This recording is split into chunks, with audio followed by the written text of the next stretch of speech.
যিয়ে নহওক ইয়াত বহি থকা প্ৰত্যেকজন ব্যক্তি অৱশ্যে মোক চিনি পায়, তথাপি মই মোৰ পৰিচয়টো দিব লাগিব। সেইকাৰণে দিম আজি মোৰ সকলোতকৈ গৌৰৱৰ দিন। মই ভাবোঁ আজি মোৰ সকলোতকৈ মই হয়তো ইমান দিন যি কৰিছোঁ তাতকৈ মোৰ সকলোতকৈ ডাঙৰ আৰু গৌৰৱৰ দিন মোৰ আজি। তাৰ কাৰণটো হৈছে এইটো যে আমাৰ যিটো চিষ্টেমৰ লগত আমি আছোঁ প্ৰভেদা ইণ্ডিয়া, ইয়াৰ মাজত যিটো এটা সন্মানীয় যিটো এটা ৰেংক, সেই ৰেংকটো হৈছে ইগল ষ্টাৰ। ভাল ৰেংক, বহুত কষ্টকৰ ৰেংক, আৰু এই ৰেংকটো যদি কোনোবা এজন ব্যক্তিয়ে হাসিল কৰে তেতিয়াহ'লে মোটামুটি অলপ কষ্টৰ মাজেৰে আহি কিন্তু হাসিল কৰিব লাগিব। ইমান সহজত কিন্তু পাই নাযাব। গতিকে মোৰ খুচি এইকাৰণে লাগিছে যে মই মোৰ টীমৰ মাজত এজন ইগল ষ্টাৰ লিডাৰ জন্ম দিব পাৰিছোঁ। তাৰ কাৰণে মই প্ৰত্যেকজন ব্যক্তিক অনুৰোধ জনাম যে সেইজন ব্যক্তি আমাৰ শহীদুল ইছলাম ছাৰ, তেখেতৰ কাৰণে বহুত জোৰদাৰ হাততালি দিব লাগে।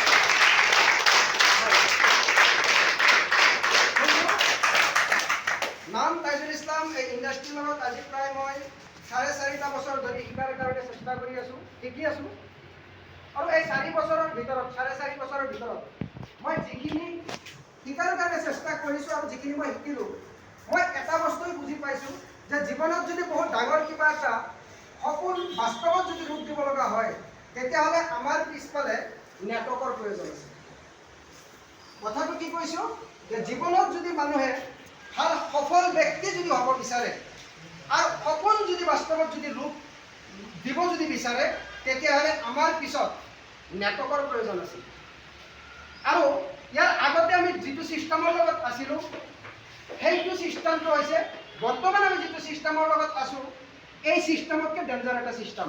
সেইটো এটা ডেঞ্জাৰ নেটৱৰ্ক কিন্তু সেইটো নেটৱৰ্কত আমাৰ ইয়াত বহি থকা বা ভাৰতবৰ্ষ বা পৃথিৱীৰ ভিতৰত যিমানখিনি ব্যক্তি আছে কোনো এটা ব্যক্তিৰ কিন্তু নিজৰ যিটো মুনাফা, নিজৰ যিটো বেনিফিট, সেই বস্তুটো কিন্তু নহয়। কিন্তু আমাৰ যিটো প্ৰভেদা ইণ্ডিয়া যিটো এটা ছিষ্টেম বা ডাইৰেক্ট চেলিং বা নেটৱৰ্ক মাৰ্কেটিং MLM ছিষ্টেম যিটো নামেৰে আপুনি নামকৰণ কৰিব পাৰে, মেইন কথাটো এটাই, মেইন ফাণ্ডাটো এটা জেগাতে আছে, সেইটো হৈছে নেটৱৰ্ক। আমি নেটৱৰ্ক বনাব লাগিব। যদি আপোনাৰ নেটৱৰ্ক মজবুত হয় তেতিয়াহ'লে 100% আপোনাৰ যিটো সপোন বাস্তৱত আপুনি ল'ব পাৰিব বা আপোনাৰ 100% আপোনাৰ নেটৱৰ্ক 100% কিন্তু হ'ব লাগিব। এক্সাম্পল যদি দিব লগা হয়, আমি মোবাইল চলাওঁ প্ৰত্যেকজন ব্যক্তি আমি মোবাইল চলাওঁ, কিন্তু আমাৰ 2 মাহ ধৰি এনেকুৱা অৱস্থা হৈছে যে আমাৰ ঘৰত যেতিয়া আমি ৰুমত যেতিয়া থাকোঁ বা ঘৰত যেতিয়া থাকোঁ তেতিয়া কি হয়, আমি জুম মিটিঙত এটেণ্ড হোৱাৰ লগে লগে কাৰোবাৰ কথা বুজি পোৱা যায়, কাৰোবাৰ কথা বুজি পোৱা নাযায়। হয়তো আমি কোনোবা এজন ব্যক্তি আমাৰ জুম মিটিঙৰ পৰা পলাই আহিব লাগে। তাৰ কাৰণটো আমি জানো নাই? একেবাৰে সহজ কথা, কাৰণটো হৈছে নেটৱৰ্ক দুৰ্বল। হয়নে ছাৰ কথাটো?